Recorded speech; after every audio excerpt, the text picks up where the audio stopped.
हाँ जी। हाँ, हेलो प्यारे बच्चों, वेलकम टू कोई ना कोई लेक्चर ऑफ रोटेशनल डायनेमिक्स। क्या मैं सिक्स्थ है? Seventh. Welcome to the seventh lecture of rotational dynamics या रोटेशनल मोशन। पिछले क्लास में हम लोगों ने टॉर्क पर पढ़ाई कर लिया था, torque about a point and torque about an axis. आज हम लोग पढ़ाई करेंगे इक्विलिब्रियम पे। ठीक है, स्टार्ट करते हैं।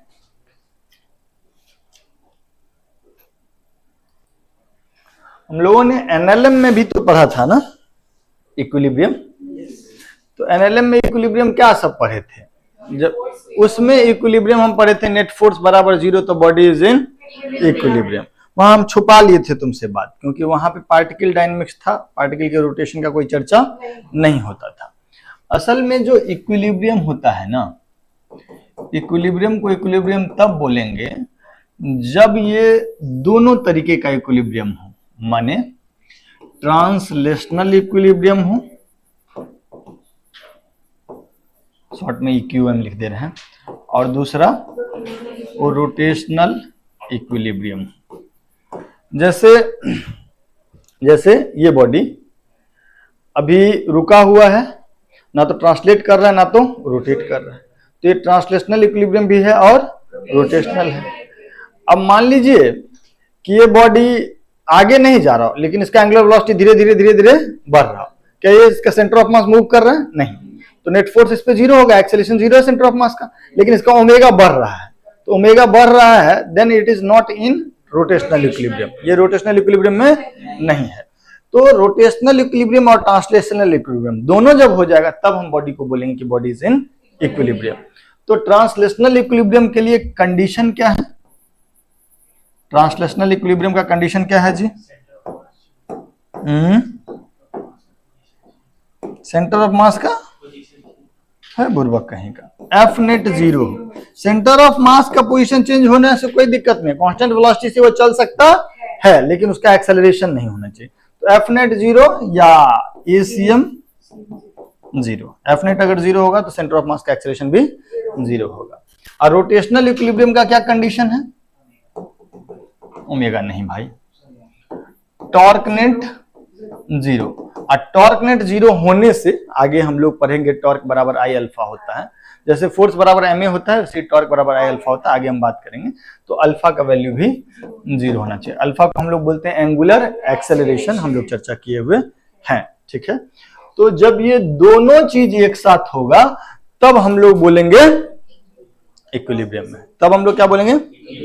अच्छा, जब हम टॉर्क का बात करते हैं तो टॉर्क में तो डिफाइन होता है ना किसके अबाउट, तो टॉर्क किसके अबाउट 0 होना चाहिए?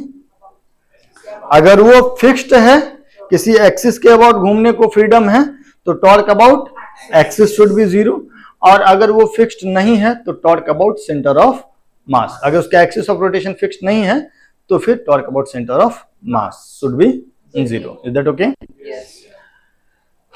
चलो शुरू करते हैं, आइए।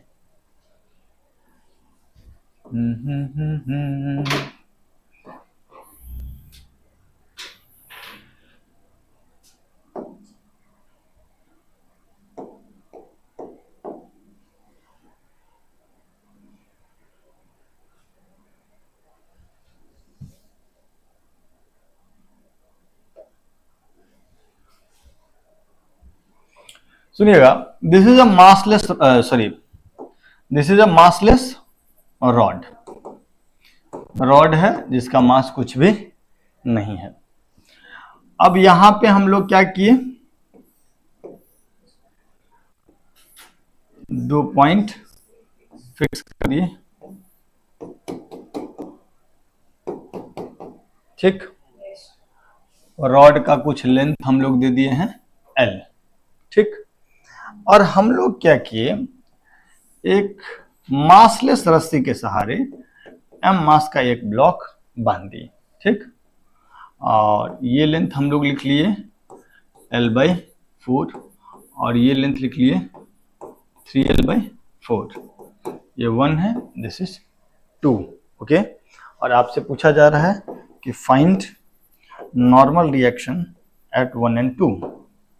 नॉर्मल रिएक्शन एट 1 and 2, ये रस्सी मासलेस है, ठीक, हम ही करेंगे, बस आप सवाल लिख लीजिए।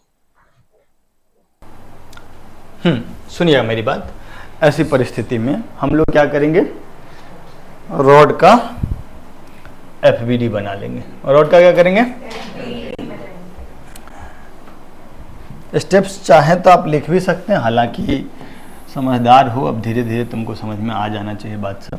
FBD बनाएंगे तो बताओ, तो यहाँ से क्या मिलेगा, एक नॉर्मल रिएक्शन, तो ऊपर की तरफ इसको मान लेते हैं N2, यहाँ से भी एक नॉर्मल रिएक्शन मिलेगा ऊपर की तरफ, उसको मान लेते हैं N1, और यहाँ से एक मिलेगा हमको टेंशन, और इस ब्लॉक पे नीचे की तरफ Mg। क्या ये कहना उचित होगा कि T बराबर, यस और नो, ठीक। अब जरा हमको बताओ, ये लेंथ है 3L/4 और ये लेंथ है L/4। पहला काम हम लोगों को क्या करना चाहिए, सुनिएगा, जब FBD बना लिए, अब हम लोगों को दो काम करना है। एक करना होता है फोर्स एनालिसिस और दूसरा टॉर्क एनालिसिस, ठीक। फोर्स एनालिसिस मतलब F नेट बराबर 0 और टॉर्क एनालिसिस मतलब टॉर्क नेट बराबर 0। तो फोर्स नेट बराबर 0 अगर हम लोग लिखेंगे तो क्या लिखेंगे, इक्वेशन बताओ तो जरा। N1 प्लस N2 बराबर T, that is your Mg, that is Mg। Torque net बराबर 0, सुनिएगा मेरी बात, अगर बॉडी पे नेट फोर्स 0 है तो आप किसी भी पॉइंट के अबाउट टॉर्क कैलकुलेट करके 0 कर सकते हैं। Is that okay? अगर बॉडी पे नेट फोर्स 0 है तो आप किसी भी पॉइंट के अबाउट टॉर्क नेट 0 कर सकते हैं। इनफैक्ट जब बॉडी इक्विलिब्रियम में है तो इक्विलिब्रियम का मतलब ही है कि नेट फोर्स 0 है, तो टॉर्क नेट 0 करिए, आप किसी भी पॉइंट के अबाउट टॉर्क नेट 0 कर सकते हैं, ठीक है क्या। तो किस पॉइंट के अबाउट टॉर्क नेट 0 करेंगे उसमें आप कॉमन सेंस लगाइएगा। वैसे तो तुम कहीं के अबाउट कर सकते हो, लेकिन ऐसा जगह चुनना ज़्यादा बेहतर होता है जहाँ से मैक्सिमम नंबर ऑफ फोर्स गुजर रहा हो। यहाँ पर तो भाई 3 पॉइंट है, तीनों से एक एक फोर्स गुजर रहा है, तो कोई खास फायदा नहीं होगा। हालांकि यहाँ से करते तो तुमको एक वेरिएबल पहली बार में ही एलिमिनेट हो जाता है। सुनिएगा मेरी बात, एक पॉइंट है 1, एक पॉइंट है 2 और एक पॉइंट है ओ मान लेते हैं, ठीक। सुनिएगा, ओ के अबाउट टॉर्क एनालिसिस क्या लिखेंगे, ए भाई सुन लो, ओ के अबाउट टॉर्क, Mg का टॉर्क कितना 0, क्यों, क्योंकि इसका R परपेंडिकुलर। N2 का टॉर्क कितना, N2 into 3L/4, direction is R cross F, किधर, बाहर की तरफ, तो क्या लिखेंगे N2 इंटू 3L/4, कहो हाँ। और N1 का टॉर्क किधर, L/4 इंटू N1, अंदर की तरफ, तो बाहर वाले को पॉजिटिव लिए तो अंदर वाले को नेगेटिव, कितना N1 into that is equal to 0, ठीक। मान लो यहां पे अगर तुम करोगे तो यहां से तुमको इक्वेशन आएगा 3N2 बराबर N1, 3N2 बराबर N1, दो इक्वेशन है, दो वेरिएबल है, सॉल्व हो जाएगा, सॉल्व हो जाएगा। कैसे सॉल्व होगा, यहां पर हम क्या करते हैं, N1 की जगह पे 3N2 पुट कर देते हैं, तो 1 और 2 के हेल्प से अगर आप देखेंगे तो आपका आ जाएगा 4N2 बराबर Mg, नहीं N1 की जगह पे 3N2 रख देंगे तो N2 का वैल्यू हो जाएगा Mg/4 और N1 का वैल्यू हो जाएगा 3Mg/4। यस और नो, बोलो कोई दिक्कत, कोई परेशानी। मैं ये कह रहा हूं कि तुम अगर इक्विलिब्रियम का टॉर्क का इक्वेशन यहां पे हम लोग लिखे टॉर्क अबाउट O इज 0, अगर तुम टॉर्क अबाउट 1 लिखते, टॉर्क अबाउट 1 लिखते तो N1 का टॉर्क क्या हो जाता, 0। लेकिन 1 के अबाउट टॉर्क लिखोगे तो R वेक्टर भी 1 से लोगे, नहीं तो N2 का टॉर्क क्या लिखोगे, N2 into perpendicular distance that is L, और डायरेक्शन किधर, बाहर, उसको पॉजिटिव ले लिए, और Mg का क्या हो जाएगा, Mg इंटू L/4, तो अंदर की तरफ हो गया minus into L/4 that is 0, तो N2 का वैल्यू डायरेक्टली वहां से आ जाता है Mg/4। मेरा बात समझ में आ रहा है क्या, और N1 फिर वहां से 3Mg/4 आ जाता।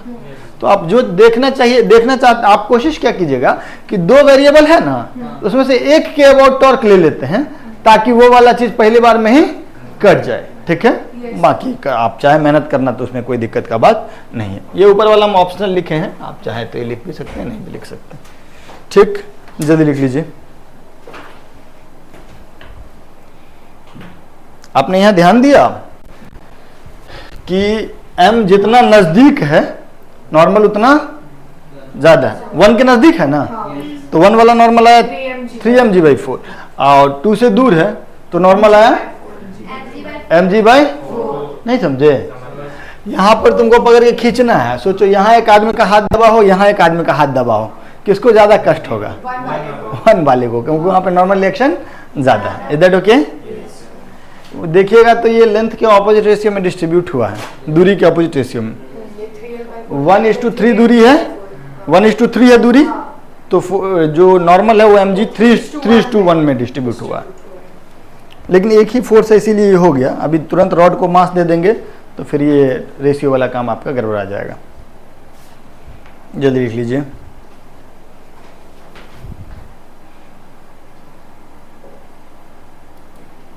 बदलना होगा तो क्या करेंगे हम लोग? रॉड को भी तो दे देते हैं, मास m लेंथ l। कैसा रॉड? Uniform rod. बोलो।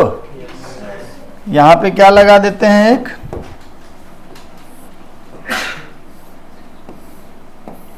एक यहां पे सहारा दे देते हैं, एक यहां पे सहारा दे देते हैं, ठीक। और सुनो ना, एक ब्लॉक भी बांध देते हैं, उसका भी मास क्या रख देते हैं?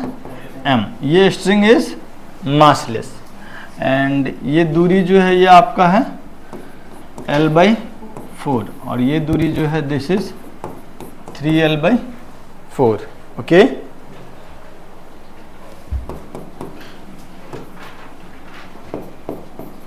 Find normal reaction at 1 and 2। 1 पे और 2 पे नॉर्मल रिएक्शन बताइए। हाँ बच्चों, क्या किया आपने? यहाँ पे मिट्टी से लग जा रहा है यार। हाँ, एफबीडी बनाए ना? रॉड का एफबीडी अगर बनाओगे तो रॉड का अपना वेट कहाँ लगेगा? बिल्कुल बीच में, सेंटर ऑफ मास पे। यूनिफॉर्म रॉड है तो सेंटर ऑफ मास बिल्कुल बीच में होगा। एक तो ये हो गया। दूसरा एक यहाँ पे टेंशन होगा जिसका वैल्यू किसके बराबर होगा? ब्लॉक पे टेंशन ऊपर तो रॉड पे टेंशन नीचे, और वो कितना होगा? mg के बराबर। ये हो जाएगा n2 और ये n1, ठीक। अच्छा, तो फोर्स एनालिसिस जब हम लोग करेंगे बउआ, तो फोर्स एनालिसिस का इक्वेशन क्या लिखेंगे?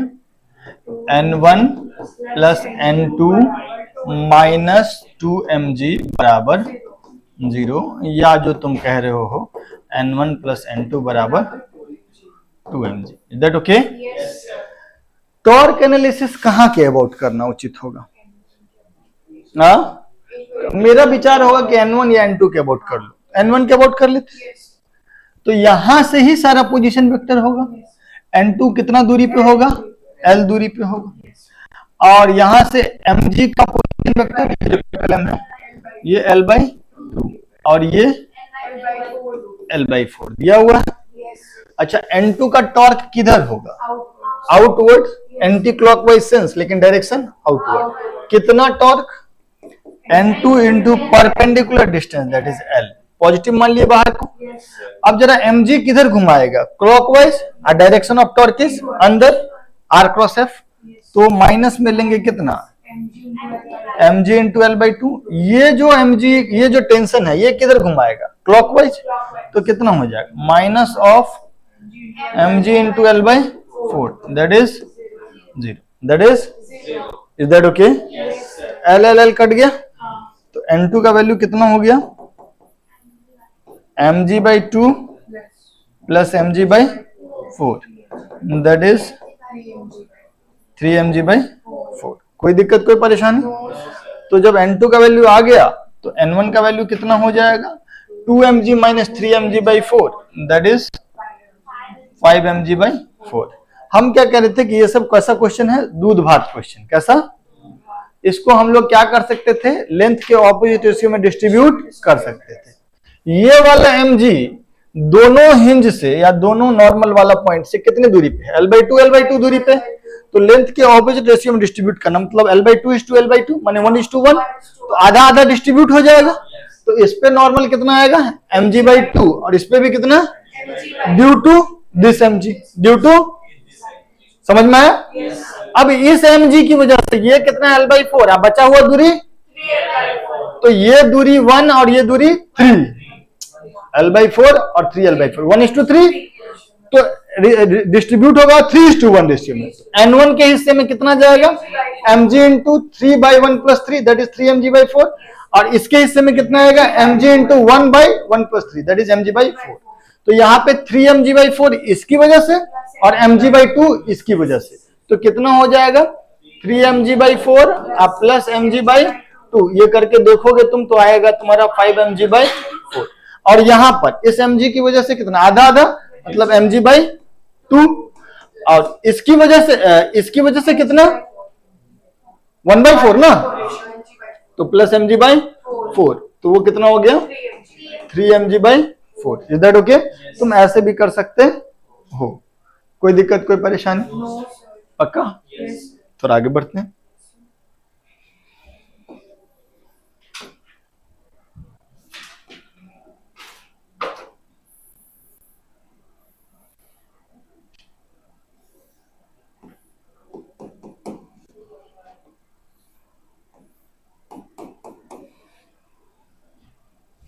रॉड का मास m और लेंथ l, ये वाला एंगल कितना रख लें?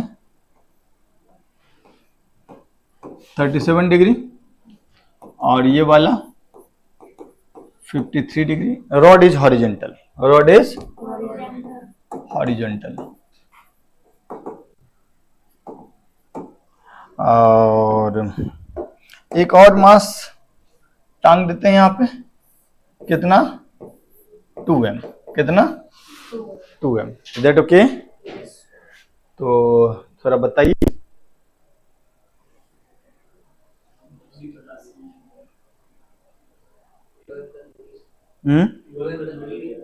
ओ एक मिनट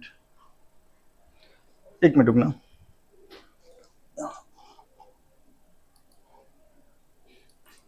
सवाल कुछ ये था, मतलब पिछला बार में ये दूरी नहीं दिए थे ना, तो वो या तो हम दूरी पूछ लेते हैं एंगल दे करके, या फिर एंगल नहीं दिए हैं दूरी दे दिए। मतलब जैसे पिछला कुछ जब हम तुम पूछे थे ना कि सर दूरी, या तो दूरी वेरिएबल रख लेते हैं और नहीं तो दूरी दे दी है L/4, अब ये थीटा दे दिए। तो अब हम आपसे पूछ रहे हैं कि find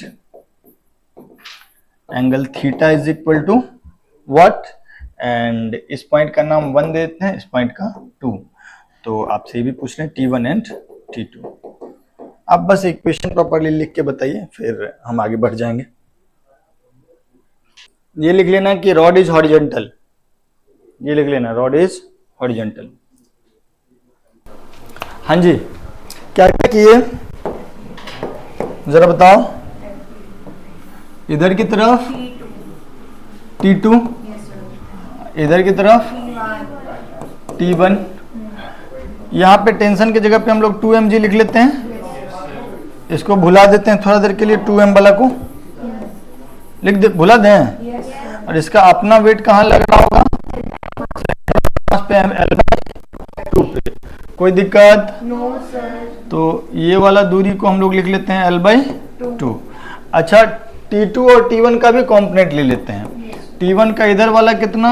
T1 cos 53, cos 53 is 3/5, और इधर वाला कितना? T1 sin 53, नहीं सॉरी,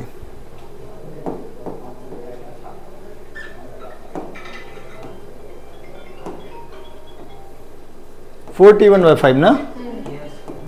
कोई दिक्कत? इस वाले का अगर हम लोग करें तो इधर कितना हो जाएगा? T2, और इधर T1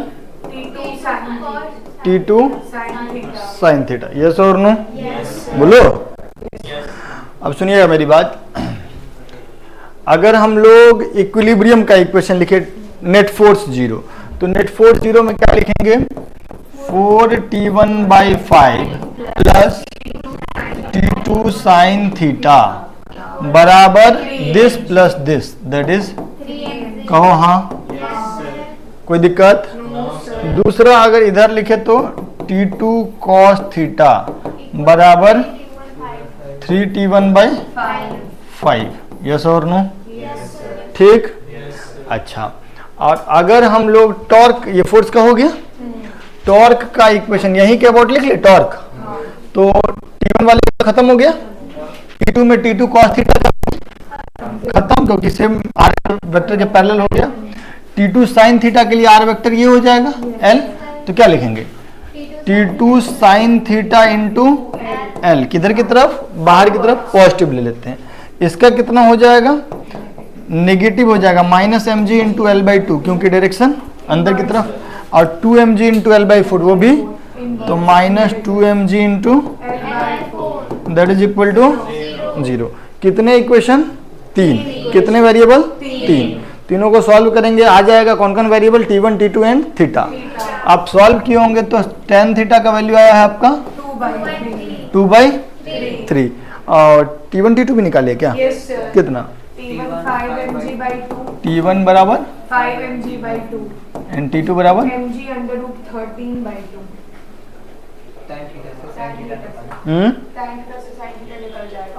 कितना है? mg√13/2। √13/2। ऐसे mg/sin थीटा है। यहाँ से T2 का value T2 upon sine theta करेंगे ना। अच्छा, साइन थीटा का वैल्यू रखेंगे तो √13 सब कट जाएगा। ठीक, ठीक है, इसको लिख लीजिए। इसमें कोई गलती होगा तो मेरा कोई गलती नहीं है, ठीक है, जल्दी लिख लीजिए। एक क्वेश्चन हम और लिखेंगे, आप आराम से पॉज करके लिखिए।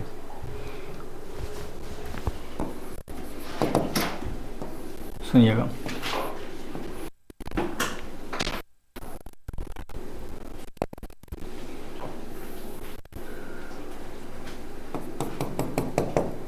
रॉड का मास m है, लेंथ l है, और ये एंगल 53 डिग्री है। ठीक, find tension in string and hinge force. ये जो है ये हिंज है, हिंज फोर्स बताना है और स्ट्रिंग में टेंशन बताना है। 53 डिग्री है, रॉड यूनिफॉर्म है और हॉरिजॉन्टल है। हमको लगता है गलती सलती किए हो कुछ कुछ। सुनो, देखते हैं एफबीडी में क्या क्या लिखोगे? नीचे कितने दूरी पे? L/2 दूरी पे, एकदम सही। यहाँ पे टेंशन नहीं, तो इस T का इधर component T cos 53, cos 53 is 3/5, तो 3T/5, और इधर T sin 53, sin 53 इज 4/5, तो ये हो गया 4T/5। यस और नो? और बताओ। यहाँ पर हिंज है ना, तो इधर NX। अच्छा, हम हिंज फोर्स इधर क्यों लिए? दिख रहा है 3T/5 इधर है, तो उसको बैलेंस करने के लिए इधर लेना होगा। वैसे तुम इधर ले लेते तो आंसर नेगेटिव आ जाता, लेकिन हम जानते हो जहां भी तुमको हिंज दिखे ना, वहां पे हिंज का 2 कंपोनेंट ले लेना है, एक अलोंग द रॉड, एक परपेंडिकुलर टू द रॉड। ये वाला चीज अगर 0 आना होगा तो आ जाएगा, लेकिन लेना जरूरी है, लेना जरूरी। चलो, क्यों ये लेना जरूरी है? अब बोले इसीलिए, अरे गधों मान लो कि ये है तो इक्विलिब्रियम में, मान लो यहाँ के अबाउट हम टॉर्क 0 करना चाहें, तो 4T1/5 का टॉर्क किधर आएगा? इधर। mg का तो कोई टॉर्क होगा नहीं, यहीं के अबाउट दे रहे हैं। अब इस 4T/5 का टॉर्क को बैलेंस कौन करेगा? NX तो कर नहीं सकता, वो यहीं से गुजरेगा, उसका तो टॉर्क 0 होगा, तो कोई तो NY आना पड़ेगा। अरे है ना, इक्विलिब्रियम मतलब किसी भी पॉइंट के बाद टॉर्क जीरो करना है। ठीक है सर? ओके, तो ये हो गया। अब हम लोग इक्वेशन इक्विलिब्रियम फोर्स का इक्वेशन क्या क्या लिखेंगे? फोर्स जीरो का इक्वेशन 4t/5 प्लस ny बराबर mg। Is that okay? और इधर की तरफ nx माइनस 3t/5 0, तो nx बराबर 3t/5। Is that okay? कितने वेरिएबल हो गए? दो नहीं, तीन, nx ny एंड t। तो दो इक्वेशन से तो होगा नहीं, तीसरा इक्वेशन लिखना पड़ेगा। कहाँ के अबाउट टॉर्क लिखना बेहतर है? यहाँ के अबाउट। इससे क्या होगा कि दो ठो वेरिएबल का टॉर्क जीरो हो जाएगा। ये सब बुद्धि लगाना होगा, ज्यादा बेहतर कौन सा है। यहाँ के अबाउट अगर करेंगे तो nx एंड y दोनों का टॉर्क जीरो हो जाएगा। mg का टॉर्क कितना हो जाएगा? mg into L/2। किधर की तरफ? पॉजिटिव ले ले उसको। ठीक है, mg इंटू L/2। अच्छा, इस 3t/5 का तो टॉर्क जीरो, क्योंकि ये उस पॉइंट से ही गुजर रहा है, परपेंडिकुलर डिस्टेंस जीरो हो जाएगा, है ना? लेकिन इस 4t/5 का यहाँ से परपेंडिकुलर डिस्टेंस जो है L, तो और वो ये टॉर्क होगा किधर? आउटवर्ड्स। तो minus of L into 4t/5 that is equal to 0। Is that okay? तो mg L/2 is equal to 4t L/5। L से L कट गया, तो t का वैल्यू कितना हो गया? 5 mg/8। t का वैल्यू हो गया 5 mg/8। Is that okay? तो ये तो t का वैल्यू हो गया। अब इसी में इसमें रख देते हैं, तो nx का वैल्यू कितना हो जाएगा? 3/5 into T. T is how much? 5 mg/8। Yes और नो? तो ये हो गया 3 mg/8। कोई दिक्कत का बात तो नहीं है ना? हाँ बोलो। पक्का? कुछ तो गड़बड़ लग रहा। नहीं नहीं, कुछ गड़बड़ तो नहीं ना है? नहीं, यही है ना? nx सॉल्व कीजिए। ठीक है। और ny का वैल्यू कितना आ जाएगा? ny का वैल्यू कितना आ जाएगा? mg minus 4t/5। तो mg minus 4t/5, 4/5 into T की जगह पे कितना? 5 mg/8। तो ये कितना हो गया? mg/2। ठीक है। वैसे जानते हो समझदार लोग सब इसको बहुत जल्दी बता देता है। नहीं, तुम भी समझदार हो, हम बता देते हैं। देखो, असल में ये nx और 3t/5 इसके बारे में तो चर्चा अभी करेंगे ही नहीं। इसके बारे में कोई चर्चा, ये अभी तक वाला बात सब सही है, इसको तुम आराम से लिख लो। नहीं होगा जीरो, नहीं आ रहा है जीरो। जीरो होगा अगर, तो फिर यहाँ के अबाउट टॉर्क कैसे बैलेंस होगा, है ना? अच्छा एक बात बताओ, मैं अगर सिंपली कहता कि कुछ ऐसा है, इधर की तरफ 4t/5 और इधर ny, अब बीच में mg, बिल्कुल। तो ये ny कितना हो जाएगा? mg/2। अब 4t/5 भी क्या हो जाएगा? mg/2। बराबर बराबर दूरी है, तो बराबर बराबर बराबर बटेगा। तो सिंपली हम लोग क्या लिख लेंगे? ny बराबर mg/2 अब 4t/5 बराबर mg/2। यहाँ से t का वैल्यू कितना आ जाएगा? 5 mg/8। t का वैल्यू कितना आ जाएगा? 5 mg/8। ये बात समझ में आया कि नहीं आया? वर्टिकल के लिए तो जैसा शुरू से चल रहा वही चलेगा। अरे है ना? और जैसा ही टेंशन आ गया तो nx का वैल्यू क्या हो जाएगा? 3/5 इंटू टेंशन। यस और नो? तो 3 mg/8 हो जाएगा। This into 3/5 that is 3 mg/8। तो वही सब तो आया है। nx का वैल्यू 3 mg/8 आया है, ny mg/2 आया है, और t का वैल्यू 5 mg/8 आया है। समझ में आया बात? बोलो। पक्का? सब खाली यस सर, यस सर। आगे बढ़े?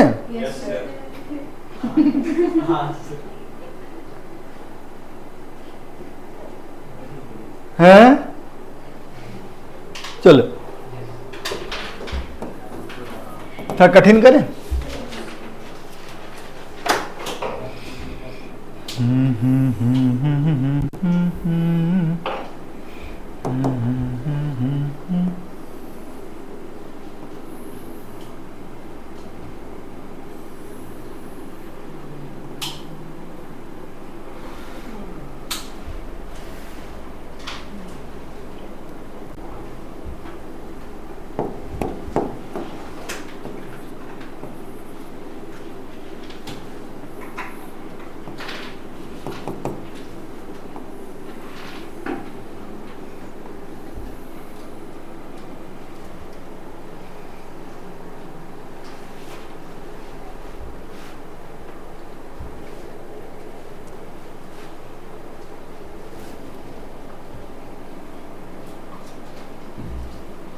कितना एंगल रख दे बताओ? 53 डिग्री रख देते हैं। ये क्या है? एक आइसोसेलेस ट्रायंगुलर शीट है। ये लेंथ भी L और ये लेंथ भी L। आइसोस्केलर इसका मास है m, शीट का मास है m। Isosceles triangular sheet, triangular sheet, ठीक। Find tension in string and hinge force. हम कहें सो वैसे तो तुमको जैसे मर्जी वैसे बनाओ, हम तुम्हारी जगह होते तो हम थोड़ा सावधानी पूर्वक बनाते। अच्छा, ट्रायंगुलर शीट का सेंटर ऑफ मास कहाँ रखोगे? यहाँ से कितनी दूरी पे होगा वो? मतलब से कहीं ना कहीं यहाँ के आसपास होगा। ये दूरी कितना होगा? आइसोसेलेस है और ये राइट एंगल भी है, ये दूरी कितना होगा? अरे 1:3 रेशियो में डिस्ट्रीब्यूट करता है। हाँ, ये दूरी कितना होगा?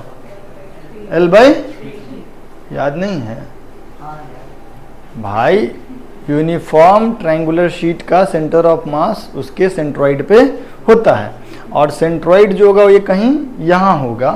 ये जो तुम्हारा परपेंडिकुलर है ना, अगर यहाँ से सेंट्रॉइड से लाइन खींचोगे अगर तुम, तो ये दूरी इस टू ये दूरी 1:3 होगा, है ना? हाँ,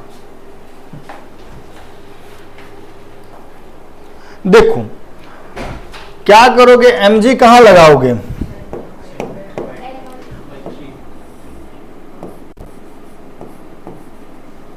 टू इज टू 1 रेशियो में डिस्ट्रीब्यूट करता है ना, हम तब 1:3 बोल दिए थे। नहीं 2:3 बोल दिए थे ना, आई एम सॉरी। 2:1 रेशियो में डिस्ट्रीब्यूट करता है, तो ये दूरी कितना होगा? L/3, और ये 2L/, ये बात समझ में आ रहा है? हाँ, बोलो। ठीक। अच्छा, यहां पर एक आ जाएगा टेंशन, है ना? उस टेंशन का कंपोनेंट ब्रेक कर दूं क्या? इधर वाला कितना हो जाएगा? sin 53 इज 4t/5, और इधर 3t/5। यस और नो?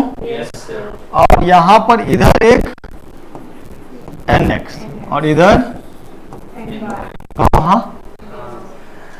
देखो, अगर तुम्हारी जगह हम होते, हेलो, तुम्हारी जगह अगर हम होते तो हम ny और 4t/5 का वैल्यू रेशियो से बता देते। ny का वैल्यू क्या लिखते? देखो रेशियो है ना 1:2, रेशियो है ना 1:2, तो ये 2/3 हो जाएगा, और ये कौन? ये ny जो होगा ये हो जाएगा 2/3 ऑफ mg, और 4t/5 जो हो जाएगा ये हो जाएगा 1/3 ऑफ mg। तो ny तो डायरेक्टली आ गया 2mg/3, और t का वैल्यू अगर तुम देखोगे तो ये आ जाएगा 5mg/12। नहीं, यस और नो? अच्छा, t का 3/5 किसके बराबर होगा? nx। तो nx का वैल्यू क्या हो जाएगा? 3t/5, तो 3/5 into t, that is 5mg/12। तो ये हो जाएगा mg/4। mg/4। कोई गलत बात की है क्या? पक्का? ये हम शॉर्ट ट्रिक बता दिए तुमको, ऐसे कर लेना चाहिए। लेकिन मान लो तुम्हारे पल्ले नहीं पड़ा होगा, बहुत लोग के पल्ले नहीं भी पड़ा होगा ऐसा, ठीक। हाँ, तो इसको अगर हम तमीज से लिखते तो क्या क्या लिखते हैं इक्वेशन को बताओ। ny plus 4t/5 is equal to mg, कहो हाँ। फिर हॉरिजेंटल में क्या लिखते हैं, nx माइनस 3t/5, तो nx is equal to 3t/5। तो इसमें कितने वेरिएबल हो गए, 3, nx, ny, nt। तो तीसरा कहां से आएगा, torque about hinge, torque about hinge, torque about hinge should be 0। तो mg का टॉर्क कितना है, mg इंटू 3 ले लिए। 3t/5 का तो कोई टॉर्क नहीं, 4t/5 का कितना, 4t/5 इंटू एल, बाहर की तरफ mg के अंदर की तरफ को पॉजिटिव लिए तो बाहर वाले को नेगेटिव, तो minus 4t/5 into L, that is equal to 0, that is equal to 0। कोई दिक्कत परेशानी। तो यहां से अगर तुम देखोगे कैलकुलेट करके, एक मिनट यहाँ ध्यान दो, अगर यहां से कैलकुलेट करके देखोगे तो t का वैल्यू हो जाएगा 5 mg/12, यस और नो। और nx का वैल्यू कितना हो जाएगा, 3/5 कर देंगे इसका, नहीं 5 कट गया, mg/4। nx का वैल्यू कितना आ गया, देखते जाओ आंसर मैच कर रहा है वहां से। और ny का वैल्यू हो जाएगा mg माइनस 4/5t, तो ny का वैल्यू हो जाएगा mg माइनस 4/5 इंटू टी की जगह पे 5 mg/12, तो दैट इज 5 कट गया, तो mg माइनस mg/3, तो दैट इज 2 mg/3, जो कि आंसर है, यस और नो। बाय 2 mg/3 किसका आंसर है, n का, ny का, यस और नो। तो ये तो हम बेसिक मेथड से निकाले, वहां पे क्या किए, मतलब दो फोर्सेस था, वो mg को बैलेंस कर रहा था वर्टिकल डायरेक्शन में, तो हम जो दूरी के अपोजिट रेशियो में उसको डिस्ट्रीब्यूट कर दिए। ठीक है सर, आगे बढ़ूं क्या, जल्दी लिख लीजिए इसको। सर हिंज फोर्स कहेगा तो इतना पे छोड़ने से काम नहीं चलेगा। हिंज फोर्स क्या होगा, √nx² प्लस ny², यस और नो। मतलब अगर हम हिंज फोर्स का बात करेंगे, अगर हम हिंज फोर्स का बात करेंगे तो लिखेंगे √nx² plus ny² is hinge force. तो nx का वैल्यू आ चुका है हमारे पास, ny का वैल्यू आ चुका है, वहां रख देंगे, हमको हिंज फोर्स मिल जाएगा। ठीक है, जिसको हम n का नाम दिए। ठीक, देख लीजिए जरा,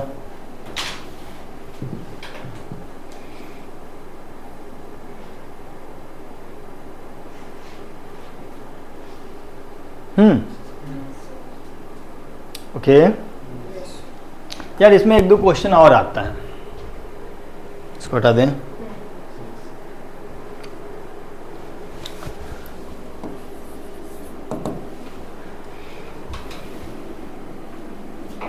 जैसे एक एल शेप का रॉड है,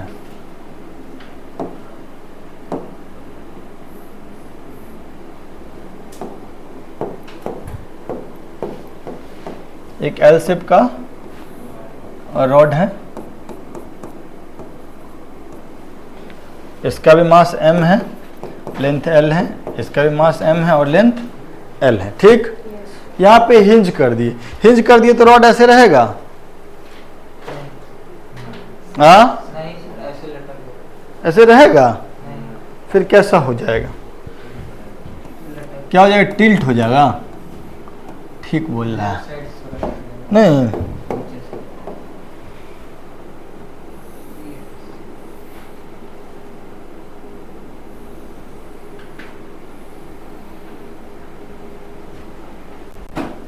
टिल्ट हो जाएगा, नहीं।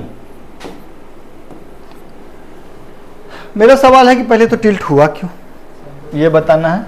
और दूसरा बात कि जब ये टिल्ट हो जाएगा तो एंगल थीटा का वैल्यू क्या होगा, ऐसा तो नहीं रहेगा, ऐसा हो जाएगा, क्यों हुआ पहले तो ये सोचना है, और दूसरा कि एंगल थीटा कितना हो जाएगा।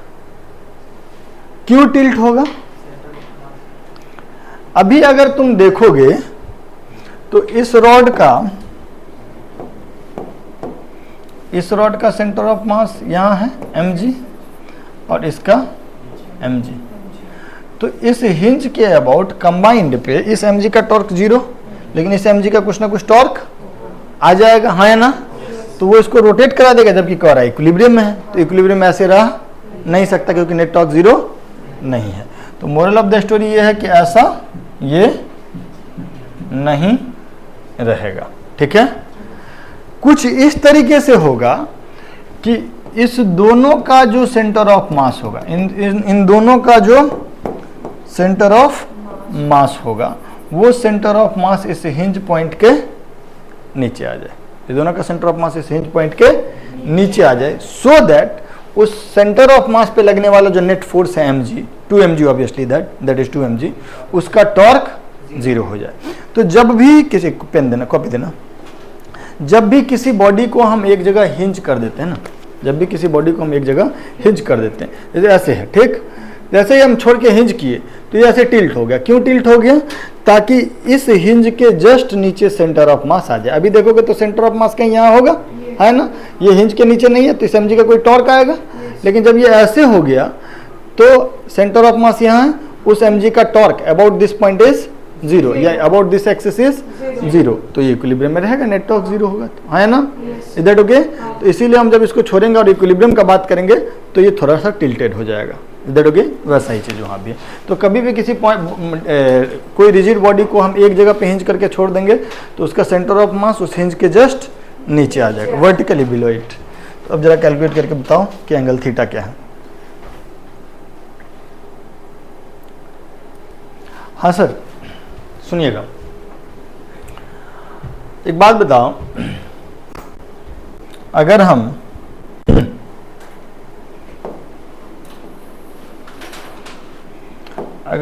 इसको थोड़ा देर के लिए x एक्सिस मान लें और इसको y एक्सिस मान लें, ठीक?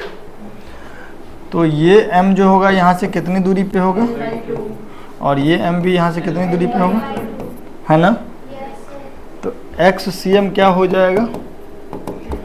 m into L/2 plus m into 0 divided by m plus m, that is L/4। Similarly YCM क्या हो जाएगा? 0 m इंटू 0, इसका y कोऑर्डिनेट कितना, इसका x कोऑर्डिनेट हो जाएगा L/2 कॉमा 0, और इसका y कोऑर्डिनेट हो गया, इसका कोऑर्डिनेट हो जाएगा 0 कॉमा L/2। तो ये हो गया m1 x1 plus m2 x2 divide by m1 plus m2। यहाँ पे फिर हो जाएगा m1 y1 plus m2 y2 divided by m1 plus m2, that is L/4। Yes और नो? तो सेंटर ऑफ मास जो होगा वो L/4 कॉमा L/4 पे होगा। यस और नो? तो मेरा बात समझो कि ये जो L शेप्ड रॉड है, ये जो L शेप्ड रॉड है, इसका सेंटर ऑफ मास जो होगा ये L/4 दूरी होगा और ये भी, इज दैट ओके? तो ये दूरी कितना हो जाएगा? 3L/4।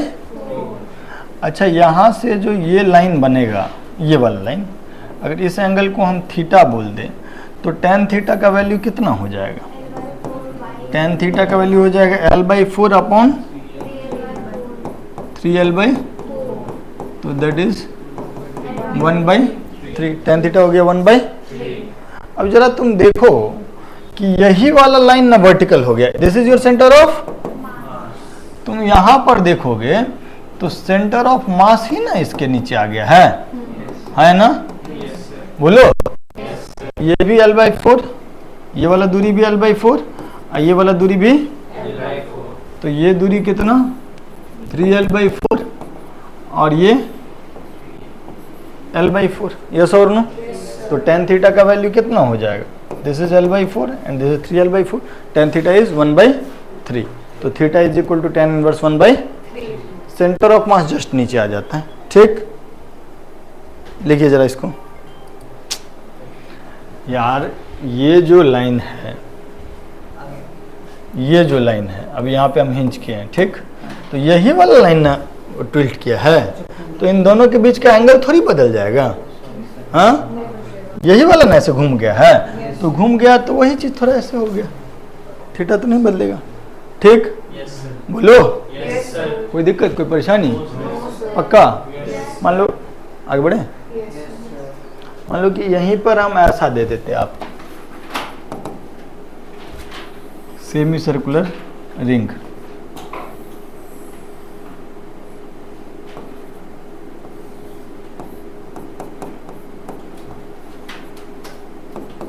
मास m, radius r, semi circular ring, ठीक है। अब हम इसको बोलते कि इसको छोड़ दिए, इसको छोड़ दिए, तो क्या हो जाएगा इसका? ऐसे रहेगा क्या? नहीं, क्योंकि सेंटर ऑफ मास जो इसका होता है वो यहां से, हाँ, कैसे करोगे क्लियर यार IIT तुम लोग, गजब हाल है। कितना दिन हुआ होगा, 1 महीना नहीं हुआ है, और तब तुमको ये सब याद नहीं है। जो ईमेल जनवरी में रहेगा अगर तुम, खैर मैंने भिन्न भिन्न एग्जाम वाले लोग सब हैं, तो ये 2r/π पे होता है, 3r/4r/3 पाई पे तो डिस्क, सेमी सर्कुलर डिस्क का होता है, तो ऐसे कॉपी देखना पड़े तब तो हो गया। ये सब चीज़ तो रटा होना चाहिए। ये 2r/π पे होता है ना, क्या centre of mass, centre of मास नीचे तो नहीं है, यहाँ के वर्टिकली बिलो नहीं है, तो इस mg का तो कुछ टॉर्क आ जाएगा, तो उसके लिए क्या करना पड़ेगा इसको? बोलो, टिल्ट होना पड़ेगा ना।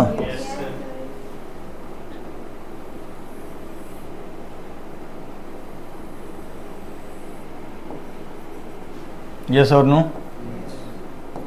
Okay,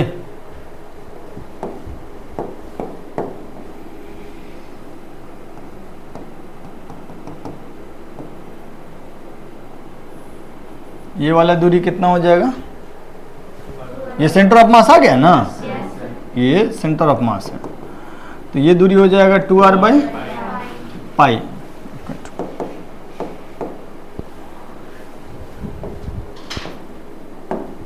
this is 2r/π।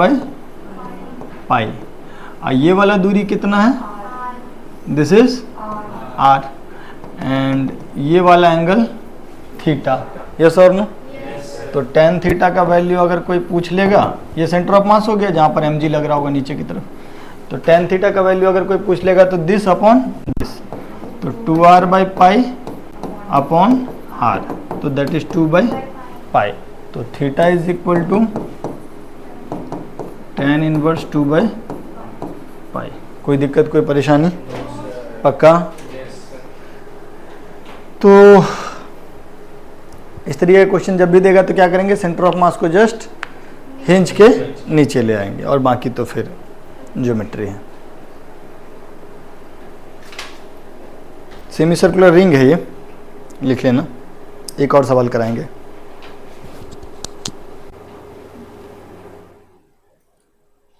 Done, चल एक और सवाल कराएंगे बाबू।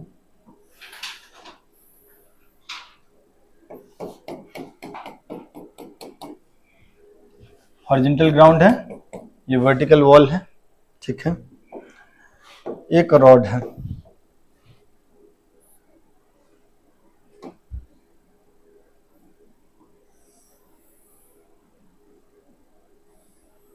ऐसे रखा हुआ, ठीक है सर, ओके।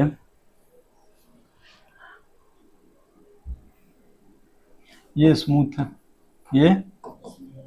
ये wall, and this is rough,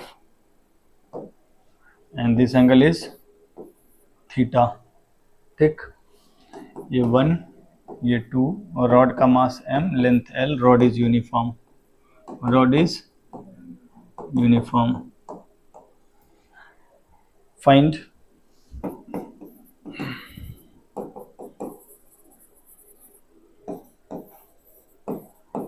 normal reaction from each wall and friction on the rod at ground, rod end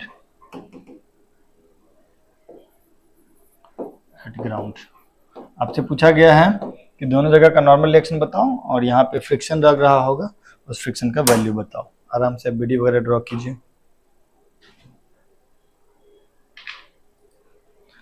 sir थोड़ा सा एफबीडी बनाने में हमको हेल्प कर दीजिएगा। यस सर, तो कीजिए कीजिए थोड़ा हेल्प। mg, तो ये जो mg लग रहा होगा वो यहां से कितनी दूरी पे होगा?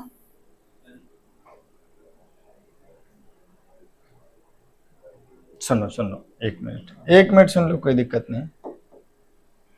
ये पूरा दूरी कितना होगा? L cos थीटा हो जाएगा, यस और नो? ठीक, तो ये जो mg होगा ये बराबर बराबर नहीं होगा, बिल्कुल बीच से जा रहा होगा। तो ये दूरी कितना? L/2 cos थीटा, और ये वाला दूरी भी, तो इसको हम लोग L/2 cos थीटा लिख दे। कोई दिक्कत आपको? पक्का? ठीक, mg का काम खत्म। अच्छा, यहां से एक नॉर्मल लगेगा कांटेक्ट सरफेस के परपेंडिकुलर, n1 बोल लेते हैं उसको। ये दूरी कितना हो जाएगा बउआ? L sin theta. Geometry clear है? ये L है, ये पूरा L cos थीटा, ये L sin थीटा। n1 हो गया, और इधर की तरफ n2, इधर की तरफ इधर। Okay, yes sir. बस इतना ही होगा। एफबीडी में कुछ और भी आएगा। हाँ, अगर इतना ही होगा तो इस n1 को बैलेंस कौन करेगा? इक्विलिब्रियम है, तो इधर की तरफ एक फ्रिक्शन आएगा, तभी नहीं इस n1 को बैलेंस करेगा। अब एफबीडी कंप्लीट हो गया। इक्विलिब्रियम का इक्वेशन वर्टिकल में अगर लिखेंगे तो क्या लिखेंगे? n2 माइनस mg बराबर 0, तो n2 बराबर, और इधर की तरफ लिखेंगे तो n1 माइनस फ्रिक्शन बराबर 0, n1 बराबर फ्रिक्शन। कितने वेरिएबल हैं? n1 n2 फ्रिक्शन, 3 वेरिएबल, 2 ही इक्वेशन सॉल्व नहीं होगा। तीसरा कहां से आएगा? टॉर्क। किस पॉइंट के अबाउट टॉर्क लेना बुद्धिमत्ता का काम होगा? यहां वाले के अबाउट। इससे क्या होगा? 2 ठो वेरिएबल खत्म हो जाएगा तुम्हारा। नहीं, तो इस पॉइंट का नाम हम लोग O देते हैं। टॉर्क अबाउट O में n2 का टॉर्क 0 हो जाएगा और फ्रिक्शन का भी टॉर्क 0 हो जाएगा। 2 वेरिएबल गायब हो जाएगा। mg का टॉर्क कितना हो जाएगा? mg into perpendicular distance, that is L2 cos theta ना। तो वो डायरेक्शन किधर? आउटवर्ड, एंटी क्लॉकवाइज सेंस, है ना। तो mg into L/2 cos theta. ठीक, अच्छा, ये n1 का टॉर्क कितना हो जाएगा? n1 into L sin theta, n1 into L, और किधर होगा वो? अंदर की तरफ। जैसे ये बाहर की तरफ पॉजिटिव लिए तो अंदर वाला, तो minus of n1 into L sin, that is equal to, तो यहां से तो एक ही लाइन में आ गया हमारा n1। कितना आ गया n1 का value? mg cos theta by 2 बराबर n1 sin थीटा, है ना। तो n1 का कोई गड़बड़ काम नहीं लिखे हैं, तो n1 का वैल्यू कितना हो गया? mg cot theta divided by, सही कि गलत? और फ्रिक्शन का वैल्यू भी किसके बराबर है? तो फ्रिक्शन का वैल्यू भी हो जाएगा mg cot theta by, yes और no? mg cot theta by 2, is that okay? ए भाई, और n2 का वैल्यू तो mg डायरेक्टली आ चुका है। ठीक, यहां एक सवाल और पूछ सकता है एग्जामिनर। ए भाई, एग्जामिनर एक सवाल और पूछ सकता है। आपको क्या करेगा कि यहां पे कोफिशिएंट ऑफ फ्रिक्शन दे देगा आपको म्यू, और बोल देगा म्यू का मिनिमम वैल्यू बता दो इक्विलिब्रियम के लिए, या फिर थीटा का मिनिमम वैल्यू बता दो इक्विलिब्रियम के लिए। ठीक है, तो पहली बात यहां सब तक ले आएंगे हम लोग, और यहां सब लाने के बाद फिर इसके लिए हम लोग एक और, मतलब ये सवाल से अलग है, ये सवाल से अलग है। यहां पर जो फ्रिक्शन होगा वो लेस देन इक्वल टू कितना लिख देंगे, mu N2, less than equal to mu. Friction का वैल्यू हमको मालूम है, mg cot थीटा बाई 2, और N2 का वैल्यू भी हमको मालूम है, mg कट गया। तो यहां से आपका जो होगा वो आ जाएगा कि mu should be greater than, mu should be greater than equal to cot theta by 2।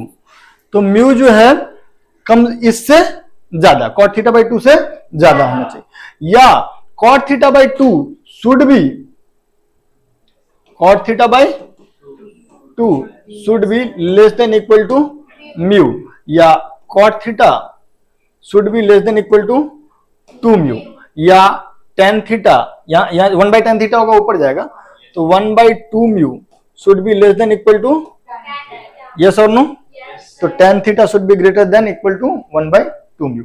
तो tan थीटा का मिनिमम वैल्यू हो जाएगा 1/2 म्यू, या म्यू का मिनिमम वैल्यू हो जाएगा cot थीटा बाई 2। दोनों में से कोई एक चीज पूछ सकता है, थीटा देके म्यू पूछ सकता है मिनिमम, और म्यू दे करके थीटा पूछ सकता है मिनिमम, तो वो भी आपसे पूछा जा सकता है, लेकिन ये हम अलग कर दिए इससे।